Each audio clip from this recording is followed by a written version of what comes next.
Assalamualaikum warahmatullahi wabarakatuh. Waalaikumsalam warahmatullahi wabarakatuh. Pemirsa dan juga sahabat-sahabat surga, ibu-ibu sholihah, sehat semuanya? Sumu tasihu, puasalah kamu akan jadi sehat. Jadi puasa bukan jadi sakit, tapi jadi sehat. Sehat jasmani, sehat rohani, sehat mental. Nyatanya dengan puasa, sehat mental. Kenapa? Kejahatan berkurang. Jarang orang nyopet dalam keadaan puasa, betul nggak? Ibu-ibu kadang-kadang mau menipu, puasa-puasa kok menipu. Jadi kalau mau menipu nunggu setelah apa itu semuanya. Di antara tujuan berpuasa adalah belajar keikhlasan.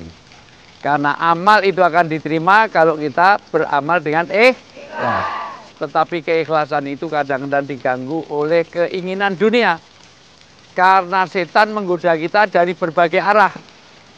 Kadang-kadang orang sholat pun bisa nggak diganggu setan. Sholat biasa-biasa, di belakang ada calon mertua, ada calon menantu, ada calon pimpinannya, sholatnya dikusuk-kusukkan.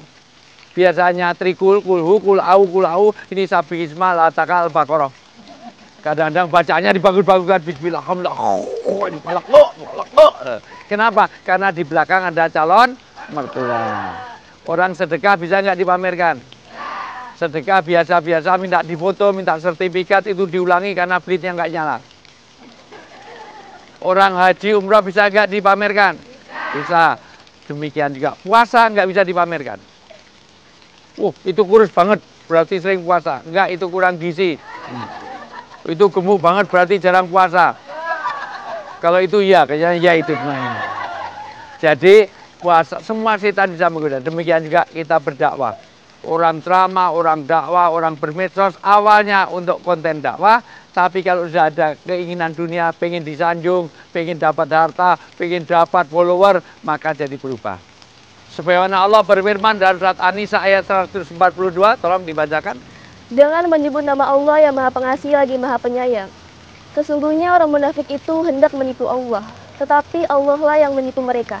Apabila mereka berdiri untuk sholat, mereka lakukan dengan malas. Mereka bermaksud ria, ingin dipuji di hadapan manusia, dan mereka tidak mengingat Allah kecuali sedikit sekali. Maha benar Allah dengan segala firman-Nya. Ya, ayat ini bicara tentang riya. Tahu riya, Bu?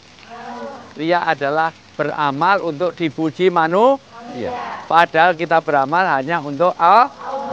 Inna sholati wa nusuki wa mahyaya wa mamati wa kerjai wa nikahi wa dakwai wa mestosi lillahi.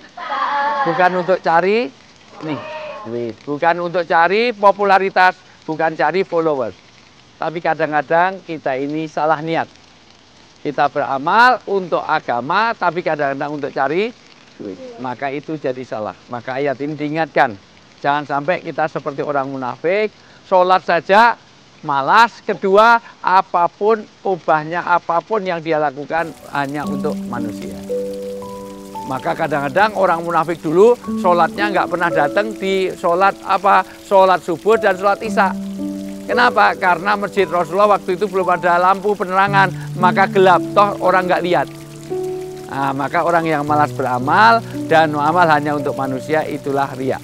Demikian juga kita dalam aktivitas jaga. Hati kita jaga, niat kita jaga, demikian kita berpuasa, maka puasa semata-mata untuk Allah.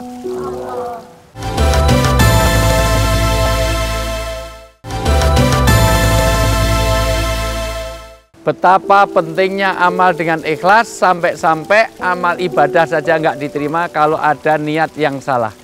Innamal a'malu binniyat, amal tergantung niatnya. Maka kalau kita melakukan sesuatu, niatilah untuk Allah, jangan sampai ada niat-niat untuk yang salah. Sampai sini ada pertanyaan? Banyak banget ini. Saya pilih yang bening ya, Bu. Ya, silakan, Ibu. Ya. Saya Ernawati, Pak Ustadz. Saya mau nanya, anak saya dari dulu nggak pernah beramal dan bagi-bagi sembako. Tapi setelah iseng-iseng bikin konten dan kontennya viral, dia semakin rajin bikin konten. Setelah viral, saya juga bertanya, kamu niatnya apa untuk bagi-bagi sembako itu, niatnya untuk apa? kata dia, supaya kontennya viral dan dia menjadi terkenal. Juga dia mau menyisihkan sebagian rezekinya untuk orang-orang yang kurang mampu. Itu kalau begitu Ustadz, niat anak saya salah apa enggak itu Ustadz? Itu aja Ustadz, makasih. Pertanyaannya sangat bagus. Sekarang saya tanya, niat yang baik harus dengan cara yang baik. Nolong orang itu baik apa jelek? Tapi kalau caranya salah, nanti jadi tidak kebaikan, bukan kebenaran. Ngasih uang tapi dilemparkan, dengan ngasih uang tapi dengan diberikan secara halus lebih baik mana? Kasih uang 10 juta tapi dilemparkan, dengan 100 juta tapi secara halus, pilih mana? Robin Hood itu bagus, nolong orang miskin, tapi caranya salah. Karena dengan rampok miliknya orang kaya. Maka satu sisi tadi berbaginya baik Bu, berbagi karena, tapi caranya juga jangan sampai untuk cari viralnya. Makanya jangan double niat. Demikian juga orang puasa.